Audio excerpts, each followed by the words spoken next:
मंदिरों पर खतरा मंडरा रहा है। दरअसल आर्कियोलॉजिकल सर्वे ऑफ इंडिया के अंतर्गत आने वाले इन मंदिरों में गड़ा हुआ खजाना खोजने वाले गिरोह के निशाने पर अब ये मंदिर हैं। ऐतिहासिक मंदिरों और किलों को निशाना बनाया जा रहा है इस गिरोह के द्वारा। रंगमहल में गड़े खजाने की तलाश में इसे खोद डाला गया। जानकारी के बाद पुरातत्व विभाग में हड़कंप मचा हुआ है।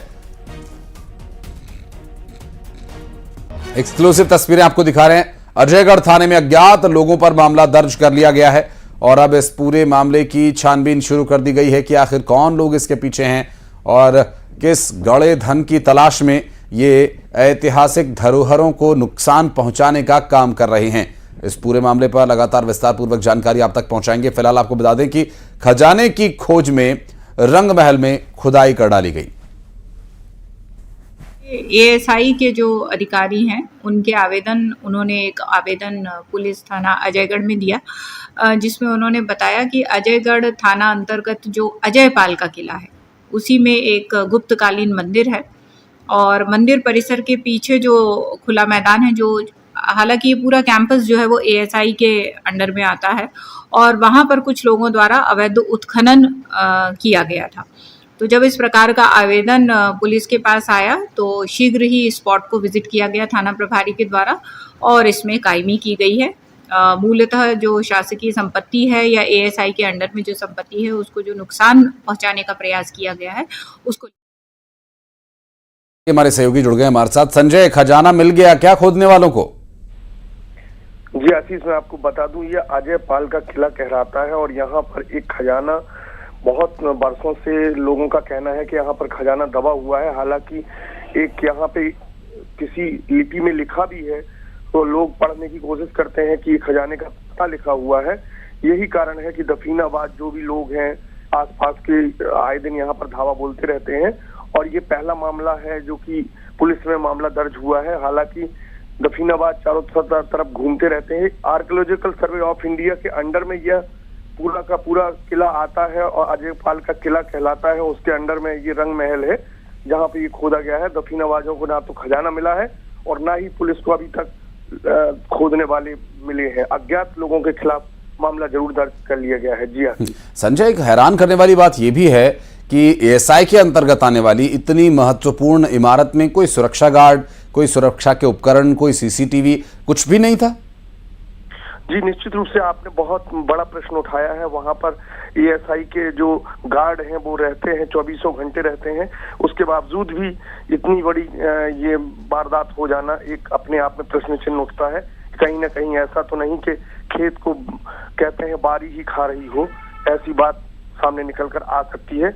हालांकि पुलिस अधीक्षक जो एडिशनल एसपी आरसी सिंह है उनका कहना है कि मैं जांच करवा रही हूँ। निश्चित तौर पर जो भी लोग इसमें शामिल होंगे वो जरूर पकड़े जाएंगे। जी बिल्कुल, जांच तक तो बात पहुंचनी चाहिए और उसके तथ्य भी सामने आने चाहिए, आरोपी भी पकड़ में आने चाहिए। लेकिन अब यहाँ उन गार्ड्स की भूमिका पर भी यहाँ सवाल उठना स्वाभाविक है। बहुत शुक्रिया संजय आपका फिलहाल इस जानकारी के लिए। आगे डिटेल्स लेने के लिए संपर्क करेंगे आपसे। अगली खबर भोपाल से, जहां पर चुनाव को लेकर दावेदारों को लेकर कांग्रेस में मंथन जारी है। होने वाले उपचुनाव में बुधनी और विजयपुर के प्रत्याशी तय होने हैं। दरअसल बुधनी से महेश राजपूत, राजकुमार पटेल, विक्रम मत्साल के नाम की चर्चा चल रही है, जबकि विजयपुर से मुकेश मल्होत्रा, बृजराज रीची, बैजनाथ कुशवाहा का नाम चर्चा में है। बुधनी में प्रत्याशी चयन का जिम्मा जयवर्धन सिंह को दिया गया, जबकि विजयपुर में प्रत्याशी चयन का जिम्मा गोविंद सिंह को दिया गया। विजयपुर में बीजेपी के रामनिवास रावत का चुनाव लड़ना लगभग तय हो चुका है। जुलाई के अंत तक उपचुनाव की घोषणा भी हो सकती है। इस पर कांग्रेस पार्टी में लगातार मंथन जारी है। बात करेंगे हमारे सहयोगी वासु चौरे से। वासु, ये दो महत्वपूर्ण सीटें हैं। एक से तो कांग्रेस के ही पूर्व नेता जिन्होंने अब इस्तीफा देकर इस सीट को खाली किया और हो सकता है कि दोबारा वो यहां से चुनाव लड़े, और एक बुधनी विधानसभा सीट जो कि काफी महत्वपूर्ण है क्योंकि यहां से शिवराज सिंह चौहान जीतते रहे हैं। तो क्या चर्चा चल रही है, किसे उतार सकती है कांग्रेस पार्टी और आज क्या कुछ होना है? बिल्कुल, देखिए मध्य प्रदेश में कांग्रेस के लिए लगातार जो चुनौती का समय है वो चलता हुआ आ रहा है। 29 सीटों पर पहले कांग्रेस चुनाव हारी लोकसभा में और फिर उपचुनाव अमरवाड़ा का भी हार गई। अब कांग्रेस को विजयपुर और बुधनी से उम्मीद है कि यहाँ पे कुछ अच्छा प्रदर्शन करके वापसी मध्य प्रदेश की एक सत्ता में की जाए, क्योंकि एक मैसेज देना कांग्रेस के लिए बहुत जरूरी हो गया है कार्यकर्ताओं के बीच कि हम लोग लगातार लड़ाई लड़ रहे हैं। ऐसे में कांग्रेस पूरे दमखम के साथ अब विजयपुर और बुधनी के उपचुनाव की तैयारी में जुट चुकी है। प्रत्याशी चयन के लिए और वहां पे चुनाव अभियान को चलाने के लिए समितियां जो हैं वो बना दी गई हैं। डॉक्टर गोविंद सिंह को और अशोक सिंह जो राज्यसभा के सांसद हैं उन्हें विजयपुर का जिम्मा दिया गया है, जहां पर रामनिवास रावत ने हाल ही में कांग्रेस छोड़ी है, बीजेपी ज्वाइन कर ली और बीजेपी ने उन्हें कैबिनेट मंत्री की शपथ भी दिला दी है। तो ऐसे में तय है कि जो रामनिवास रावत है वो वहां से चुनाव लड़ेंगे, लेकिन कांग्रेस अब कौन से प्रत्याशी को उतारेगी ये देखने वाली बात होगी। 2023 में विधानसभा का चुनाव लड़ चुके मुकेश मल्होत्रा का नाम चर्चा में है, ब्रजराज रीछी का नाम वहां से चर्चा में है और सलभगढ़ के पूर्व जो विधायक रहे हैं उनका नाम भी कांग्रेस के जो संभावित उम्मीदवार हैं उनकी सूची में है। अब इन तीनों चारों नामों पर जो है कांग्रेस मंथन कर रही है। तमाम सियासी और जाति समीकरणों को देखते हुए कोई एक नाम जो है फाइनल कर दिया जाएगा। दूसरी सीट जो है वो बुधनी की है। शिवराज सिंह चौहान यहाँ से लगातार चुनाव जीतते हुए आए हैं और मध्य प्रदेश में लगातार वो मुख्यमंत्री भी रहे, बुधनी से विधायक रहते हुए। ऐसे में लंबे समय से कांग्रेस यहाँ पर अच्छा प्रदर्शन नहीं कर पाई है और अभी भी यहाँ पर कांग्रेस के लिए जो चुनौती है वो बेहद बड़ी नजर आ रही है, क्योंकि एक दमदार प्रत्याशी की कांग्रेस को तलाश है जो वहां पे बुधनी, जो कि अब बीजेपी का गढ़ बन चुका है, बीजेपी को वहां पे कड़ी टक्कर दे सके। इसलिए तमाम जो नाम है उनको लेकर मंथन चल रहा है। विक्रम मत्साल का नाम जो है वो इस पूरे पैनल में सामने आया है, जो पहले भी शिवराज सिंह चौहान के खिलाफ वहां पर चुनाव लड़ चुके हैं। राजकुमार पटेल जो मंत्री भी रहे हैं मध्य प्रदेश में और बुधनी से विधायक रहे हैं, उनका नाम लगातार इस सीट पर आ रहा है। मुकेश राजपूत का नाम भी चर्चाओं में। अब देखना होगा कांग्रेस किस नाम को फाइनल करती है और किसे चुनावी मैदान में उतारती है, क्योंकि कांग्रेस के लिए ये जो दो उपचुनाव होने वाले हैं जिनकी घोषणा संभवतः जुलाई अंत तक हो सकती है। उपचुनाव में दावेदार तो कई हैं वासु, लेकिन अब देखना होगा कांग्रेस पार्टी हकदार किसे बनाती है इन सीट पर, जो पहले भी शिवराज सिंह चौहान के सामने हार कर भी लड़ाई लड़ते रहे, उन्हें या फिर किसी नए चेहरे को। चूंकि ये सीट अगर कांग्रेस जीतती है तो निश्चित रूप से एक बहुत बड़ा उनके जख्मों पर मरहम होगा। आप रहिएगा हमारे साथ, कुछ और खबरों पर आगे डिटेल्स आपसे लेंगे। बहुत बहुत शुक्रिया फिलहाल आपका इस मामले पर जानकारी देने के लिए। और अगली खबर, बड़ी खबर, जहां अमरवाड़ा जाने की जानकारी मिल रही है। मुख्यमंत्री डॉक्टर मोहन यादव जाएंगे और उनके साथ मौजूद रहेंगे भारतीय जनता पार्टी के प्रदेश अध्यक्ष वीडी शर्मा। अमरवाड़ा में उपचुनाव की जीत पर जनता का आभार प्रकट करने के लिए ये जाने वाले हैं। आपको बता दें कि सकरवाड़ा से अमरवाड़ा तक एक आभार रैली निकाली जाएगी और कई विकास कार्यों का लोकार्पण और शिलान्यास भी किया जाना है, जिसमें एक पेड़ मां के नाम अभियान के तहत भी वृक्षारोपण किया जाएगा। प्रदेश के मुख्यमंत्री और प्रदेश अध्यक्ष बीजेपी के द्वारा। और वासु चौरे हमारे सहयोगी इस वक्त जुड़ गए हमारे साथ। वासु, क्या डिटेल्स मिल पा रही हैं? क्या शेड्यूल जारी किया गया है अमरवाड़ा की दौरे को लेकर? बिल्कुल, देखिए मुख्यमंत्री डॉक्टर मोहन यादव का आज महत्वपूर्ण अमरवाड़ा का दौरा है और उनके साथ वीडी शर्मा जो बीजेपी के प्रदेश अध्यक्ष हैं वो भी मौजूद रहने वाले हैं। 29 सीटों पर हुए लोकसभा के चुनाव, ये माना जा रहा था कि वो पीएम मोदी के चेहरे पर लड़े गए, लेकिन जो अमरवाड़ा का उपचुनाव था वो कहीं ना कहीं सीधे तौर पर मध्य प्रदेश की सरकार के लिए एक अग्नि परीक्षा था, क्योंकि मध्य प्रदेश में पहला ये उपचुनाव रहा विधानसभा के चुनावों के बाद और डॉक्टर मोहन यादव यहाँ पर प्रचार प्रसार करते हुए बतौर सीएम के तौर पर नजर आए और उन्होंने लगातार वहां पर जब वो प्रचार प्रसार के लिए पहुंचे थे तो कहा था कि सरकार आपके हितों में काम करेगी, एक बार फिर से मौका दीजिए और ज्यादा मजबूती के साथ काम करेंगे। तो जनता ने डॉक्टर मोहन यादव पर भी कहीं ना कहीं भरोसा जताया और अमरवाड़ा सीट पर कांग्रेस को हराने में बीजेपी को सफलता मिली, जबकि ये पारंपरिक रूप से कांग्रेस की जो सीट है वो मानी जाती है। तो आज आभार रैली में सीएम डॉक्टर मोहन यादव वहां पहुंचेंगे, शामिल होंगे और वीडी शर्मा भी उनके साथ मौजूद रहने वाले हैं और इस दौरान अमरवाड़ा के विकास के लिए भी कई सारी जो घोषणाएं है वो सीएम कर सकते हैं। जी बिल्कुल, आगे डिटेल्स लेंगे आपसे। बहुत शुक्रिया फिलहाल आपका इस पूरे मामले पर जानकारी देने के लिए वासु। और छत्तीसगढ़ विजन 2047 को लेकर संवाद कार्यक्रम होना है आज। मुख्यमंत्री विष्णुदेव साय इसमें शामिल होंगे। आपको बता दें कि युवा, कृषक, महिला और प्रबुद्ध लोगों से संवाद करेंगे। रायपुर के न्यू सर्किट हाउस में यह कार्यक्रम होगा। दोपहर के वक्त मुख्यमंत्री विष्णुदेव साय इस कार्यक्रम में शामिल होने वाले हैं। विजन 2047 को लेकर संवाद कार्यक्रम होगा, जिसमें प्रदेश के मुख्यमंत्री करेंगे संवाद, जिसमें युवा, कृषक और महिलाओं से विशेष रूप से संवाद किया जाएगा और सीएम शाह इस कार्यक्रम में शामिल होने के लिए पहुंचेंगे। आपको बता दें कि इस संवाद के माध्यम से विजन 2047 में क्या देखते हैं प्रदेशवासी, क्या चाहते हैं युवा और महिलाओं को क्या सुविधाएं चाहिए, उनके सशक्तिकरण के संबंध में क्या कदम उठाए जाने हैं। तनु वर्मा हमारी सहयोगी जुड़ गए, उनसे बात करेंगे, जानेंगे कि आज का ये कार्यक्रम क्या है, डिटेल्स इसके बारे में। जी तनु।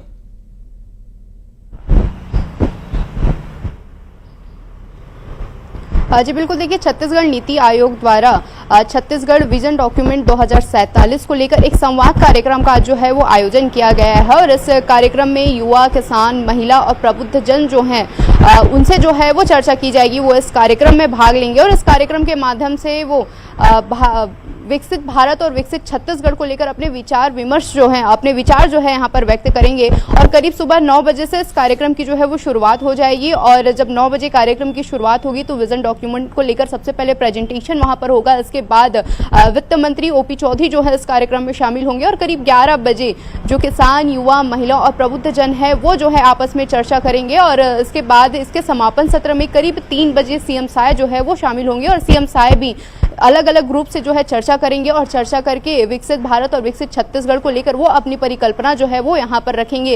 इसके साथ ही इससे पहले भी लगातार विकसित भारत और विकसित छत्तीसगढ़ को लेकर तमाम तरह के आयोजन जो है वो किए जा चुके हैं। अलग अलग सेक्टर, अलग अलग विभाग के लोगों के द्वारा लोगों से विचार विमर्श को लेकर जो है किया जा रहा है, उनके विचार जो है जाने जा रहे हैं और इसके लिए अलग एक वर्किंग ग्रुप का जो है गठन भी किया गया है और लगातार अलग अलग लोगों से विचार विमर्श करने का ये जो दौर है वो चल ही रहा है। और इसी कड़ी में आज बनाए रखिएगा, आगे आपसे जानकारी लेते रहेंगे इस विजन 2047 के कार्यक्रम के बारे में। बहुत बहुत शुक्रिया फिलहाल आपका इस पूरे मामले पर जानकारी देने के लिए तनु। और मध्य प्रदेश में एक बार फिर मंत्रिमंडल विस्तार की सुगबुगाहट है। कमलेश शाह को मंत्रिमंडल में शामिल किया जा सकता है। अमरवाड़ा का उपचुनाव वो जीत कर आए हैं और इसकी चर्चा इस उपचुनाव की वोटिंग हो उससे पहले से ही है, जब विजयपुर से आने वाले वरिष्ठ नेता को रामनिवास को कैबिनेट में जगह दी गई थी और उसके बाद चर्चा ये शुरू हुई थी कि कुछ और मंत्री इसमें शामिल हो सकते हैं और अब वो चर्चा जोर पकड़ रही है, जिसमें अमरवाड़ा उपचुनाव जीतकर आए कमलेश शाह को मंत्रिमंडल में जानकारी ये मिल रही है कि जगह दी जा सकती है और कई और सीनियर विधायकों को कैबिनेट मंत्री का दर्जा दिया जा सकता है। देखिए, आने वाले भविष्य में ऐसा प्रतीत हो रहा है कि भारतीय जनता पार्टी अपने अस्तित्व की लड़ाई लड़ेगी। गोपाल भार्गव हों चाहे अजय बिश्नोई जी हों, तमाम नेता जो हैं और पूर्व मंत्री और इनके सीनियर लोग हैं वो सभी लोग कह चुके हैं कि ये सब जो हो रहा है वो गलत हो रहा है। कांग्रेस से आए लोगों को जिस तरीके से मोटिवेट कर रही है भारतीय जनता पार्टी, अंदर खाने पूरे तरीके से बिखर चुकी है। अपने अस्तित्व की लड़ाई लड़ रही है भारतीय जनता पार्टी। देखिए, कमलेश शाह जी आदिवासी वर्ग के बड़े नेता हैं, आदिवासी गौरव माने जाते हैं। उन्होंने जनहित को देखते हुए और अपने क्षेत्र के विकास के लिए भारतीय जनता पार्टी को चुना। उपचुनाव के परिणाम प्रमाणित करते हैं कि उनकी क्षेत्र की जनता भी कमलेश शाह जी के निर्णय के साथ हैं। भारतीय जनता पार्टी में हमेशा लोगों को काम करने के लिए, उपयुक्त कार्य करने के अवसर देने की परंपरा रही है। कमलेश शाह जी को भारतीय जनता पार्टी में सम्मान भी मिलेगा, उनकी योग्यता के हिसाब से काम भी मिलेगा और अपने क्षेत्र की जनता की सेवा करने का अवसर भी मिलेगा। मंत्रिमंडल विस्तार और मंत्रिमंडल में नए लोगों को शामिल। और बात करेंगे हमारे सहयोगी वासु चौरे इस वक्त हमारे साथ मौजूद हैं। वासु, कैबिनेट विस्तार एक बार फिर हो सकता है और 34 की कैबिनेट की संभावना में 31 मंत्री तो पहले से ही हैं, तो क्या कैबिनेट का और विस्तार होगा? 34 से अधिक मंत्री भी रखे जा सकते हैं या फिर 3 और मंत्रियों की संभावना है? बिल्कुल, देखिए मध्य प्रदेश में लगातार कैबिनेट विस्तार की सुगबुगाहट चल रही है। हाल ही में हमने देखा कि 8 जुलाई को रामनिवास रावत ने बतौर कैबिनेट मंत्री की शपथ ली और उसके बाद जब उपचुनाव हुए, उपचुनाव के परिणाम आए तो बीजेपी को एक और सफलता मिलती है। अमरवाड़ा जो कि कांग्रेस का गढ़ रही है, वहां पे लंबे समय से बीजेपी को जीत की तलाश थी, वहां पे बीजेपी जीत हासिल करने में कामयाब हुई और कमलेश शाह जिन्हें पहले से ही मंत्री बनाने की जो खबरें थी वो सामने आ रही थी और अब जब वो चुनाव जीत चुके हैं तो ये खबरें और भी ज्यादा तेज हो गई हैं। अगर कमलेश शाह को मंत्रिमंडल में शामिल किया जाता है तो एक बार फिर से कैबिनेट का विस्तार होना तय है, लेकिन देखने वाली बात यह होगी कि क्या कैबिनेट विस्तार में सिर्फ एक जगह भरी जाएगी कमलेश शाह को लेकर या फिर जो और बीजेपी के नेता हैं, जो सीनियर नेता हैं, उनको भी कैबिनेट में शामिल किया जा सकता है। जैसे जब पिछली बार कैबिनेट का विस्तार हुआ था तो वहां पर रामनिवास रावत के साथ गोपाल भार्गव का, प्रभुराम चौधरी जैसे जो सीनियर नेता हैं बीजेपी के, उनका नाम भी लगातार सामने आया था, लेकिन सिर्फ एक मंत्री के तौर पे, कैबिनेट मंत्री के तौर पे सिर्फ रामनिवास रावत को ही शपथ दिलाई गई। अब बीजेपी लगातार इस बात को लेकर मंथन कर रही है कि मध्य प्रदेश के तमाम क्षेत्रीय सियासी और जो जातीय समीकरण है उनको साधते हुए कैसे कैबिनेट का विस्तार किया जाए और कैबिनेट में किस किस को जगह दी जाए। अगर बीजेपी को अपने छिंदवाड़ा के गढ़ को मजबूत करना है तो निश्चित तौर पर वहां पर एक बड़ा मैसेज देने के लिए कमलेश शाह को मंत्रिमंडल में जगह दी जा सकती है। आशीष, बहुत शुक्रिया आपका इस पूरे मामले पर जानकारी देने के लिए वासु। और बढ़ते हैं आगे, ग्वालियर से अगली खबर, जहां ग्वालियर रेलवे स्टेशन पर यात्रियों के बीच झगड़ा हो गया। सामान गायब होने को लेकर यात्रियों में यह झगड़ा हुआ और यात्री ने प्लेटफॉर्म पर दूसरे यात्रियों को चप्पल से पीट डाला।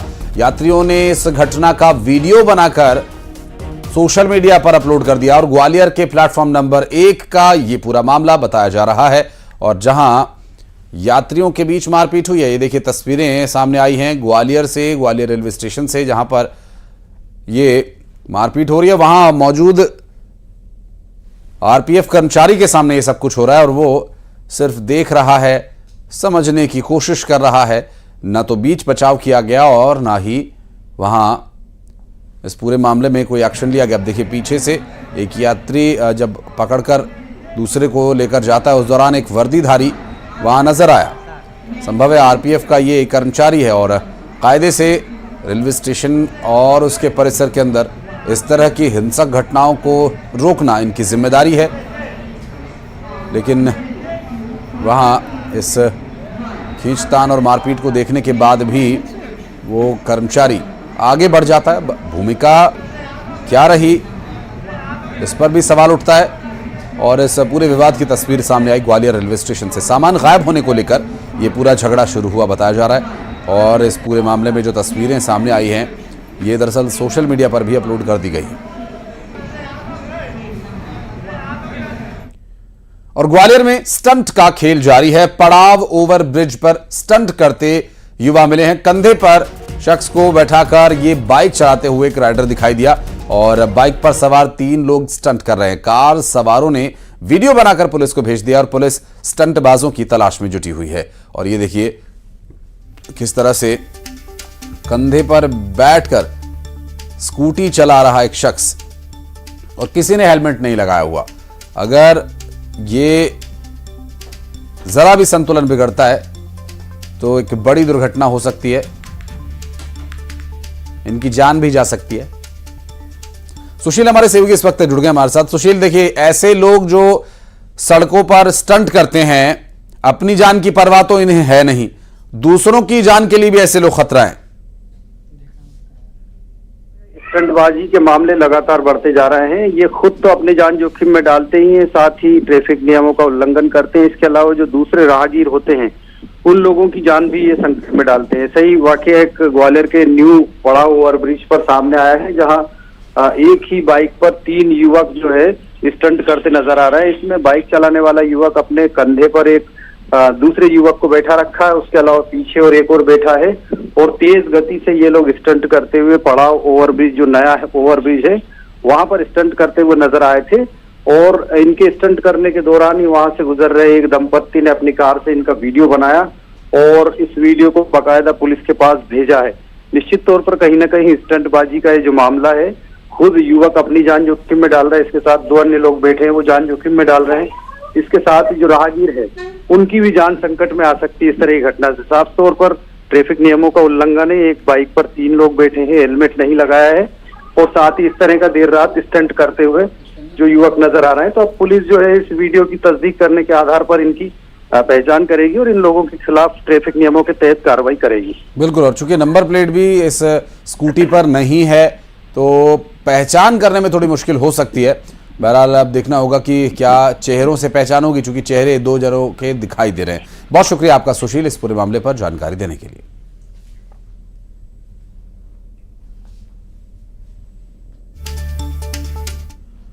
भोजशाला मंदिर है या मस्जिद? इस सवाल का जवाब तलाशने से जुड़ी भारतीय पुरातत्व सर्वेक्षण यानी आर्कियोलॉजिकल सर्वे ऑफ इंडिया की वैज्ञानिक सर्वे रिपोर्ट आ चुकी है। एएसआई के वकील ने इंदौर हाई कोर्ट में इसे पेश कर दिया है। अब 22 जुलाई को इस पूरे मामले में हाई कोर्ट सुनवाई करेगा।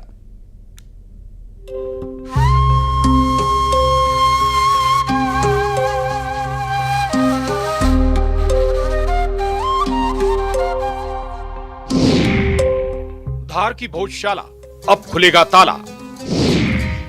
सर्वे पूरा, हाईकोर्ट में पेश की रिपोर्ट। भोजशाला सर्वे में चौंकाने वाला खुलासा। मंदिर या मस्जिद, साफ होगी तस्वीर।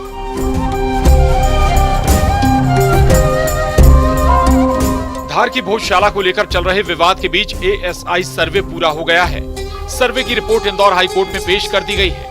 2000 से ज्यादा पन्नों की इस रिपोर्ट में 98 दिन किए गए सर्वे का पूरा लेखा जोखा है।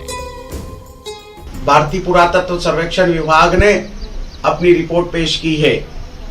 धार के हिंदू समाज ने, जिले के हिंदू समाज ने भोजशाला की मुक्ति और उसके गौरव की पुनर्स्थापना के लिए महाराजा भोज स्मृति वसंतोत्सव समिति के बैनर से कड़ा संघर्ष किया है।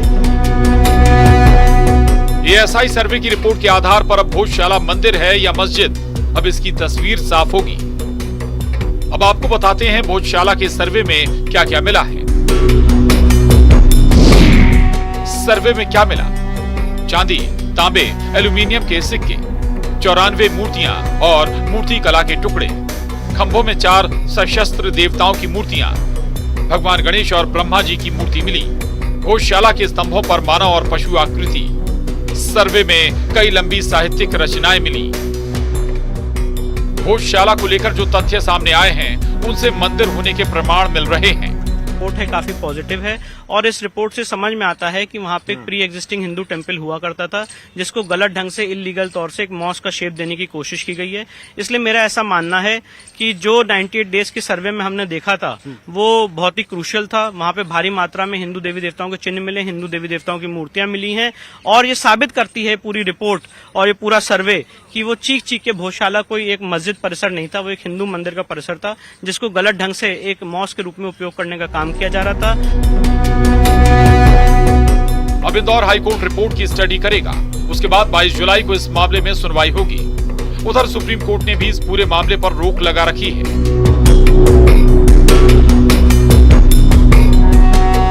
सुप्रीम कोर्ट में भी इस याचिका पर जल्द सुनवाई की मांग की गई है, क्योंकि सुप्रीम कोर्ट ने इस पूरे मामले में रोक लगा रखी है और अब इस पूरे रोक को हटाने की मांग की गई है। देखना बेहद अहम होगा कि इस पूरे मामले पर जब सुनवाई हाईकोर्ट करता है तो क्या कुछ अहम आदेश जारी करता है। लेकिन एएसआई की रिपोर्ट ने अपनी रिपोर्ट में जो बातें कही, उन बातों से जो सच है वो छुप नहीं पा रहा है। कैमरामैन सोनू के साथ सुशील पांडे, न्यूज़ 18 दिल्ली। और अब